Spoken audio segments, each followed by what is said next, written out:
Imagine opening your investment account and actually feeling excited about what you see instead of confused or terrified. Like when you stop second-guessing every decision, wondering if you're doing it right or if you just threw your money into something that's going to disappear overnight. There's a specific approach that separates people who actually build wealth through investing from those who either never start or lose money trying. And I guarantee it's simpler than what most financial experts will tell you. Most investing advice is completely backwards. They start by telling you which stocks to buy or which hot sector is going to explode next. But here's what they're missing. The smartest investors don't start with stocks at all. They start with something much more fundamental. And once you understand this framework, everything else clicks into place.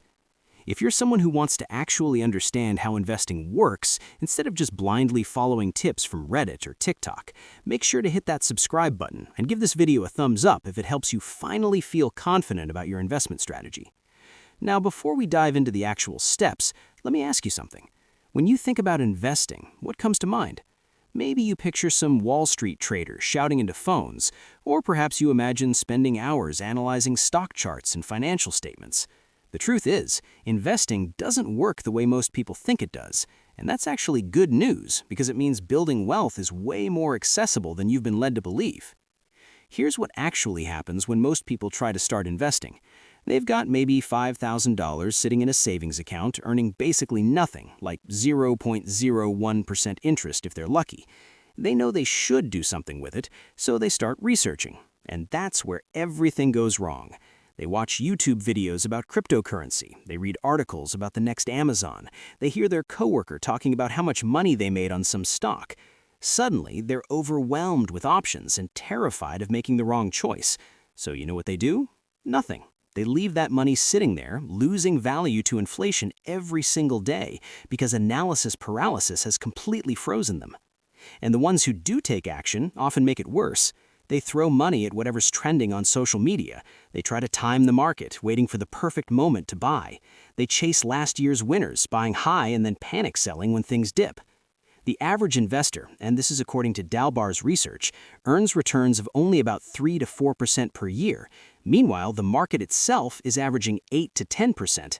Think about that for a second.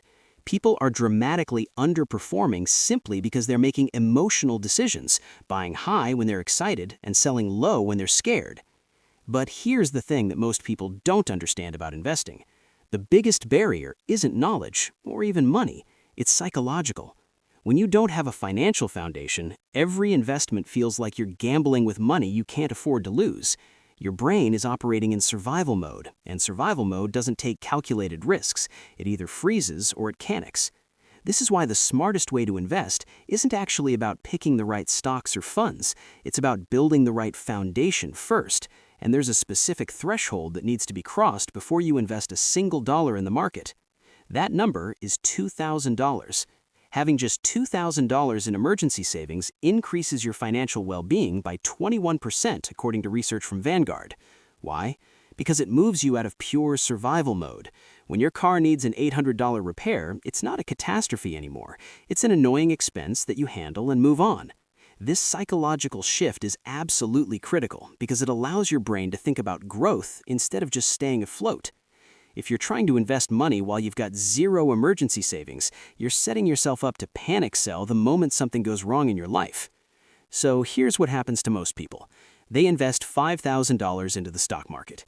3 months later, their transmission blows. They need $2,500 immediately. Where do they get it? They sell their investments, probably at a loss because the market happened to be down that week, and they pay penalties if it was in a retirement account. This is why emergency savings isn't optional. It's what you do before, and you need enough to cover at least 3 months of basic expenses. For most people, that's somewhere between $5,000 and $10,000, but even starting with $2,000 creates that crucial psychological buffer. And while we're talking about what comes before investing, let's address debt. Not all debt is created equal. If you're carrying credit card debt at 18% interest, there is no investment on earth that's going to reliably beat that. Paying off that debt is your investment, and it's a guaranteed return. Student loans at 4%? That's a different conversation. The framework is simple. Debt above 7% interest gets paid off before you invest anything beyond your employer match. Debt below 5% can coexist with investing. Anything in between is a judgment call based on your risk tolerance. Now let's get into the actual investing strategy, and we're going to do this in order of priority because that's what most advice completely misses. Step 1 is your employer's 401k match if you have one. This is the only true free money that exists in investing. If your employer matches 50% of your contributions, up to 6% of your salary, and you're making $50,000 a year, here's the math. You contribute $3,000 per year. Your employer throws in another $1,500. That's an instant 50% return on your money before any market growth happens. Show me any other investment that guarantees you 50% returns. People who don't take full advantage of employer matching are literally leaving thousands of dollars on the table every single year. That employer match is going to compound for decades, and the difference between taking it and not taking it could easily be $200,000 or more by the time you retire. If you're currently contributing less than whatever gets you the full match, stop reading this and go change your contribution percentage right now. Step 2 is high-yield savings accounts for money you'll need in 1 to 3 years. This isn't technically investing in the traditional sense, but it's a crucial part of a smart money strategy. We're talking about your emergency fund, your down payment savings, your new car fund. Right now, high-yield savings accounts are paying around 4 to 5% interest. Compare that to the 0.01% you're probably getting at your regular bank. If you got $10,000 sitting in a regular savings account, you're earning about $1 per year. In a high-yield account, that same $10,000 earns $400 to $500. This is what I call boring money, and boring money protects your investments. When you know you've got liquid, accessible cash earning a decent return for short-term needs, you can afford to be patient with your long-term investments. You don't panic sell when the market drops 15% because you're not worried about needing that money next month. This separation of short-term and long-term money is one of the smartest things you can do. Step 3 is index funds, specifically low-cost index funds that track the overall market. Warren Buffett has said repeatedly that regular people should just buy S&P 500 index funds and hold them forever. Why?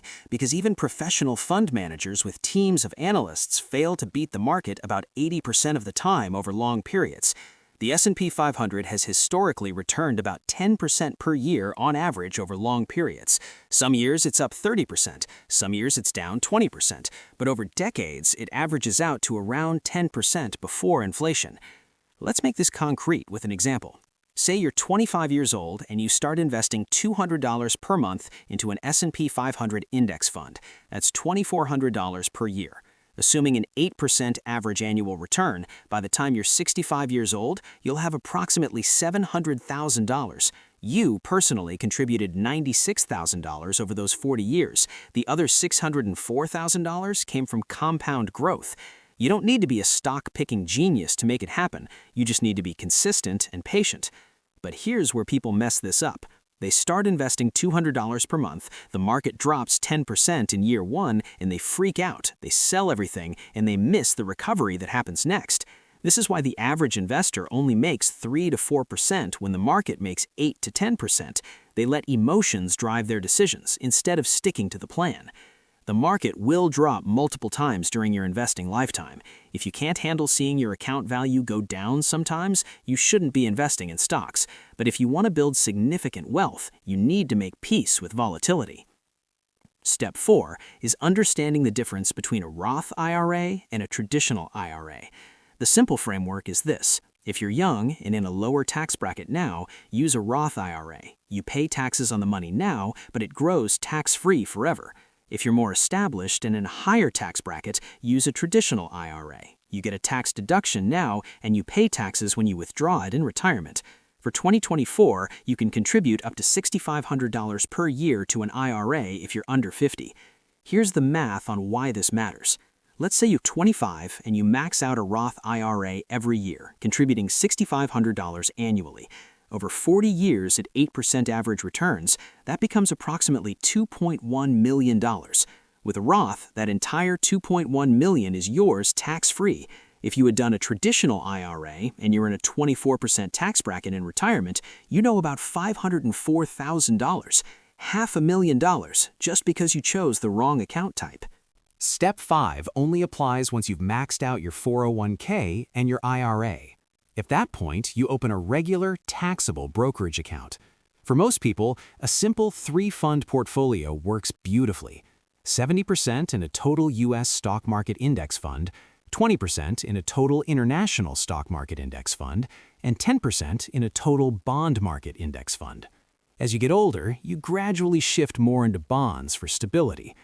This is not exciting, but it works consistently over decades.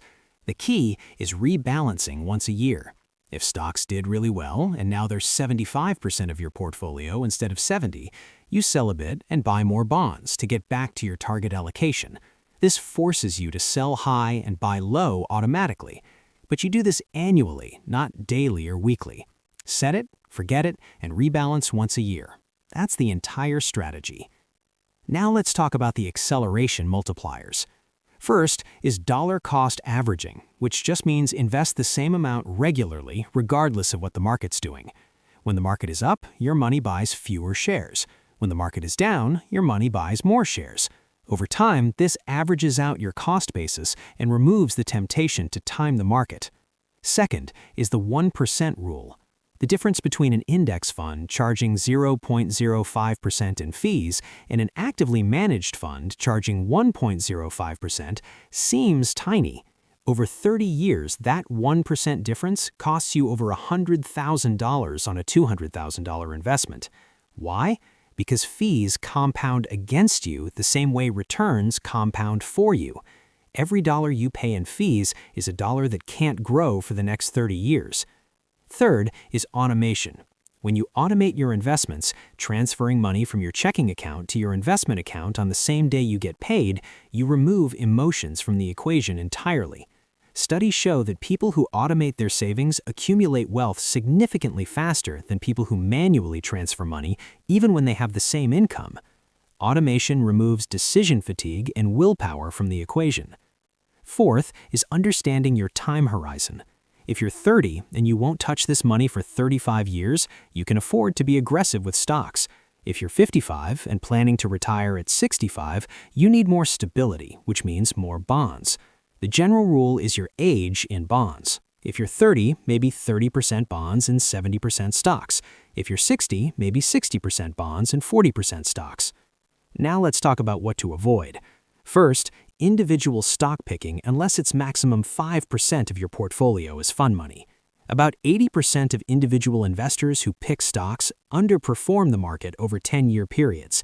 If you really want to pick stocks because it's fun, take 5% of your portfolio and go wild. But your core wealth-building strategy should be boring index funds. Second, actively managed funds with fees over 1%. The data is overwhelming. Low-cost index funds beat actively managed funds the vast majority of the time over long periods. Third, cryptocurrency as a core part of your portfolio.